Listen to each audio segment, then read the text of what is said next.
Project X Drawing Club. You're here with me, Dominic Reid, that's me, and I'm here today to talk to you about how to get started with your drawing.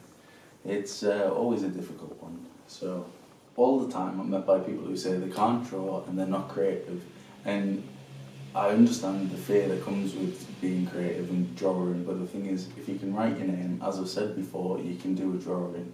People who are good at drawing or talented, creative people, they've simply spent more time practicing and growing that creative muscle within them.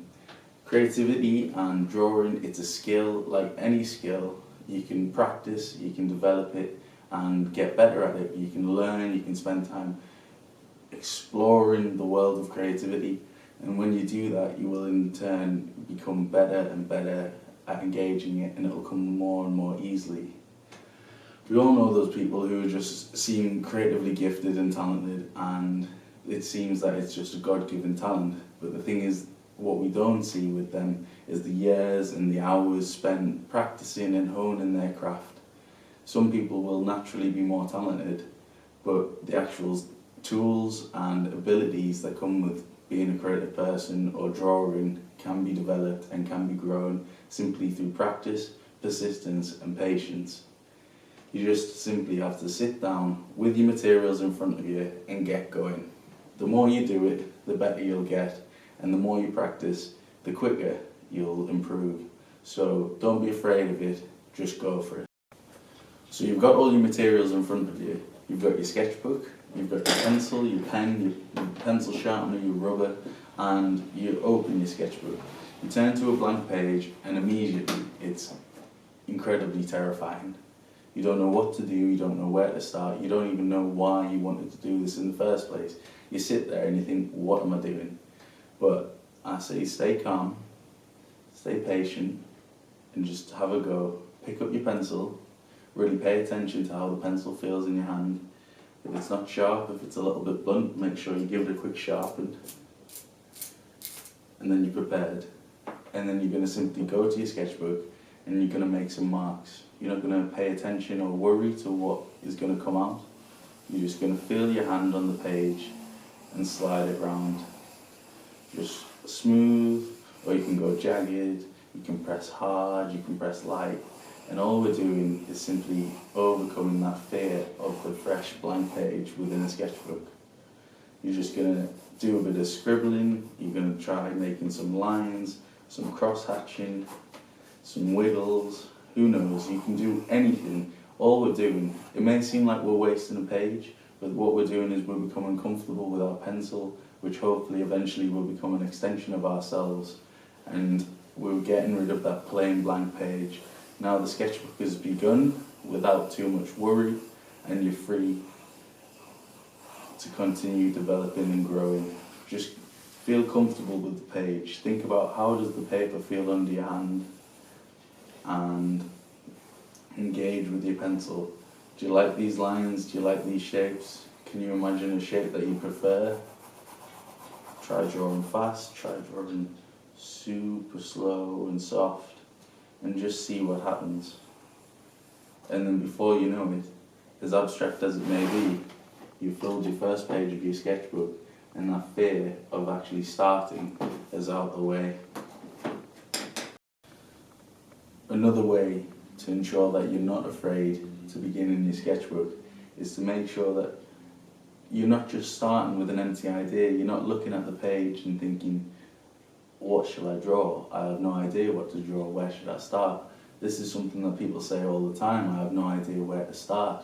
But the thing is, drawing from your imagination, this is a skill in itself, and it's very difficult to begin with. So what you need to do is fill your mind with ideas and inspiration of things that you could draw, and to do that, to develop that skill, you need to look at things. There's inspiration all around you, and you don't have to go very far. You could literally look at what's on your table and draw that, or you could look around the room. You could draw the corner of your room, you could draw something in your street, you could draw your family members who are in the house. These are all things around you that you don't have to go far for to then develop your skills.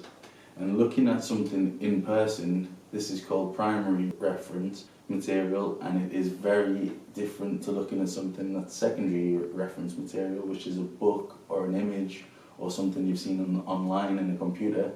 Both have their benefits. Obviously, if you're drawing something in real life, if it's alive, like an animal or a family member, they're going to move slightly, so that's something. And every time you look up at the object and then look down at the page, again, your view is going to change slightly. But if you're looking at an image, it's slightly flatter and it's not going to move, and you can take more time with it because it's not going to change as you're drawing from it. But what you want to do is you want to go online, you want to start thinking about things that you're interested in. Think about what styles do you like, what direction do you want to take your drawing in. Do you want to be a cartoonist, or would you rather do realistic portraits? Would you like to do watercolour studies? It all depends on where you'd like to take your art. Get online, have a look. Pinterest is a great way to collect images that you're interested in. Collect these all onto one document, and then you can start referring back to them and start looking at the image either on your computer screen or print it out and draw from it. And just look at it and try and notice as many details before you even start drawing. Notice the angles, notice the shading, the colours and the form, and just try repeatedly to capture that as best as you can in your sketchbook. Look at it and draw. Look at it and draw. Much of drawing is all about looking. You've got to teach yourself to look. You've got to notice the details. Then you've got to really, really practice your eye and develop the skills of looking at something and capturing those details. So spend a long time before you even start your drawing simply looking at your image or your object or your person, and then begin. And have patience with yourself. Your first drawings are not going to look perfect. In fact, no drawing ever looks perfect, but eventually that becomes the thing that makes it perfect.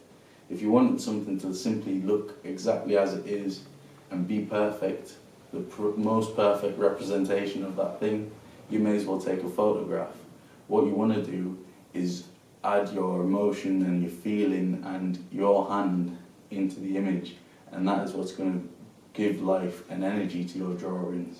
As I was saying, you can't just pull ideas out of your head. Eventually you will be able to, but when you're learning the basics of drawing and beginning as an artist, what you really want to do is practice the skills and getting used to using the materials around you, whether that's a pen or a paintbrush, a pencil. You want to begin by actually learning those tools before you try and create something from nothing. As I say, you can look online, you can go on Pinterest, you can create image catalogues online of favourite artists, of different things that you'd like to draw, whether it's cars or birds or various different animals, whatever you like, whatever you're interested in. Collect as much imagery together as possible.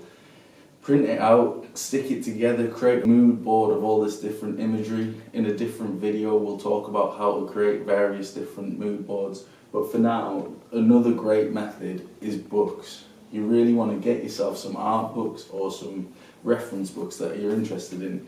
Here I've got a beautiful book on surrealist paintings, and in this book there's so many different experimental styles. There's great reference material in there. Then I've got a Hokusai book. He's a Japanese printmaker, and it's got all kinds of different prints and different techniques, different line qualities. And then we've got a book on Gustave Doré,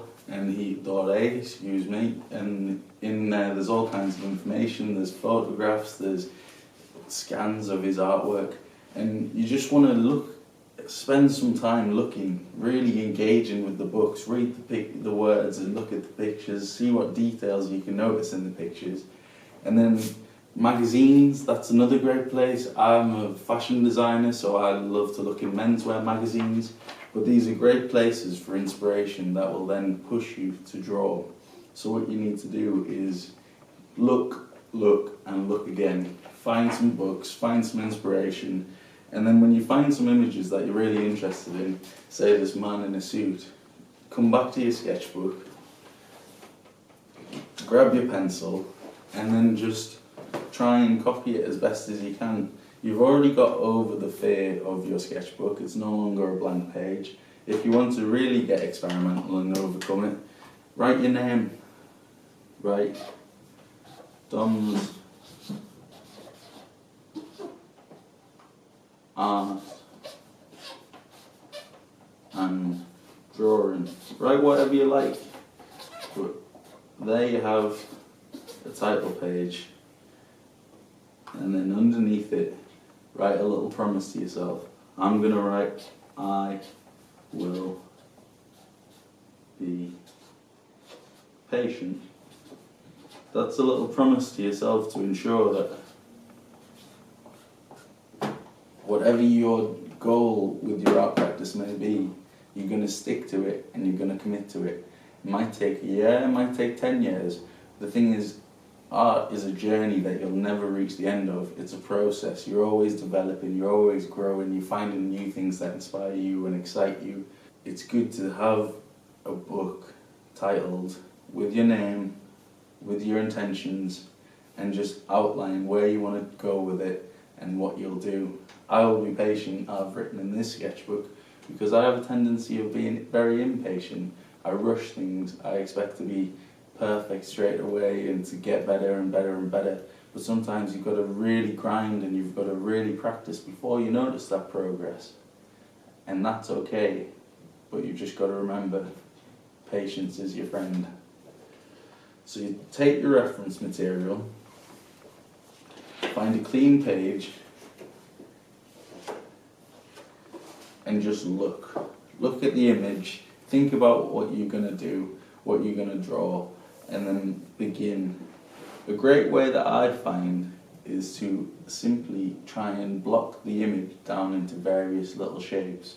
So the camera just died if it looks a bit different, but we're back on track. I'm gonna use a pen, but as I was saying, you start the head nice and simple. We're just blocking out the shapes. So you do a circle for the head, a little semicircle for the hair, block out roughly where the centre of the face is, where the nose would line up, where the eyes would line up, and where the mouth is. You then just do a little shape for the ears, roughly where they are, and then my guy has a neck, so I'm just going to do a little cylinder for that. And then, because he's wearing a suit, he's quite boxy, so I'm going to draw the shoulders in, and then that's going to come down as a little rectangle, but with the bottom side being slightly narrower than the top. And then there's going to be another rectangle. So you've got another rectangle, and then mine comes out again, so I'm going to do another rectangle for the lower body, and then rectangle for the arm, another rectangle for the lower arm, again rectangle for the arm. You can be nice and rough with this. This is just to get to grips with how the shape roughly is. This is just a little warm-up practice for you to get adjusted to what you're looking at. Though this is very rough, you've now just drawn what you see in front of you. Once you're a bit happy with that, go to the next page, and we'll have a go at drawing it in a bit more detail.